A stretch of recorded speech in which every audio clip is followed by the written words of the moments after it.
waxaan soo jeedinayaa daawo dhaqameedka loo yaqaano malmalka. daawo dhaqameedka malmalku waxa weeyaan daawo aad u fiican kasoo wadaniga siiyo waxa loo isticmaalaa ciyaalkeer markay dhashaan ayaa loogu xidhaa gacantaasi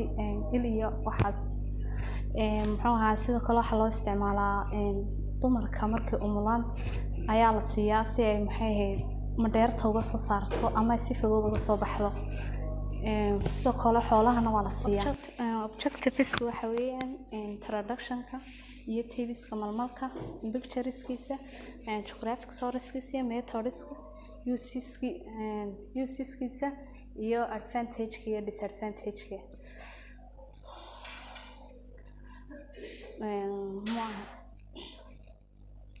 malmalka waxa weeyaan waa type of glue extracted from certain trees called mayrax waxa weeyaan mayraxda waxa weeyaan daawo dhaqameed loo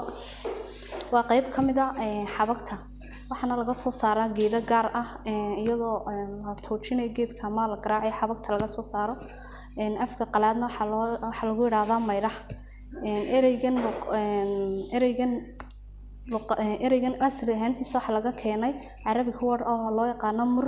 oo macnaheedu yahay qaraad history-ga waxa lagu sheegay waqtigii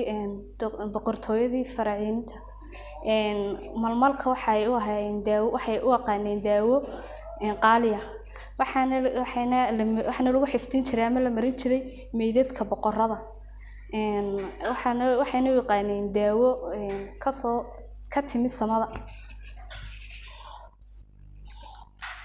tabiska malmalku waxa weeyaan hadaba African made comifera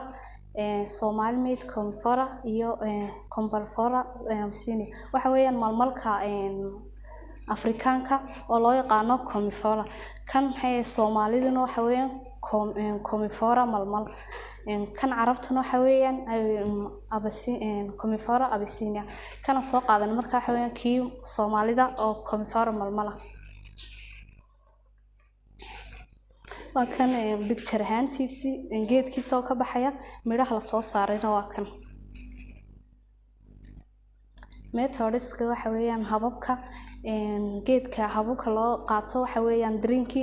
muxuu ahaa waa la cabaa qaybna waxa weeyaan waa la ismariyaa qaybna waa la uumiystaa qayb daawo ahaan baa la isku mariyaa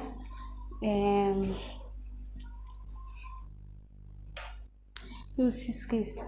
waxa weeyaan antiseptic waxa weeyaan wuxuu leeyahay malmalku wuxuu leeyahay awood antibiotic taasoo bacteria-da diseaseska bacteria-da disha bacteria-da ku dhacda afka iyo cunaha iyo ilkaha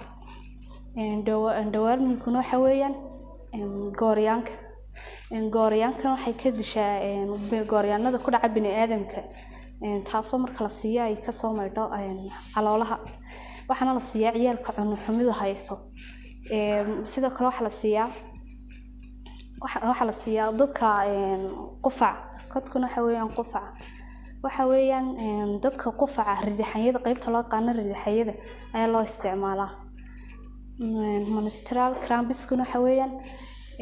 caadadu markay ku dhigto dumarka ama caado wareer dhaco ama waqtigeedii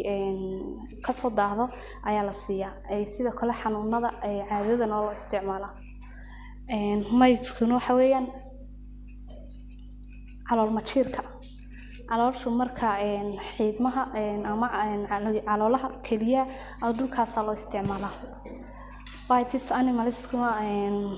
animalskuna waxa weeyaan waxa loo isticmaalaa dadka xayawaanadu cunaan ama masaska muxuu ahaa sidoo kale waxa lagu shidaa guryaha markay masasku galaan iyo markay hangaraaracyadii waxaas cayayaanka sidoo kale lagu qiijiyaa gaaskuna waxa weeyaan boogaha gaaska advantage-kuna waxa weeyaan waa kill harmful bacteria bacteria-da khatarta ah oo disho simple to use si fudud loo isticmaalo iyo compactis and pain swelling xanuunada iyo bararada in loo isticmaalo disadvantage-kuna waxa weeyaan waxaa mamnuuc ka tahay ama ay khatar ku tahay hooyada uurka leh haddii ay cunto waxaa dhici karta inay ilmaha kasoo tuurto ama kasoo rido sidoo kale waxaa ay ka mamnuuc tahay ama khatar ku tahay hooyada nuujinaysa oo ilmuhu hadduu ka jaqo calool majiir ama xanuun caloosha ku dhacayo sidoo kale waxay mamnuuc ka tahay ama khatar ku tahay qofka macaanka leh ama maxay ahayd macaanka dhaca haddii daawada haddii lala qaato daawada macaanka waxaa dhacaya inay qadhaadh yacni hoos bay u sii riixaysaa macaanka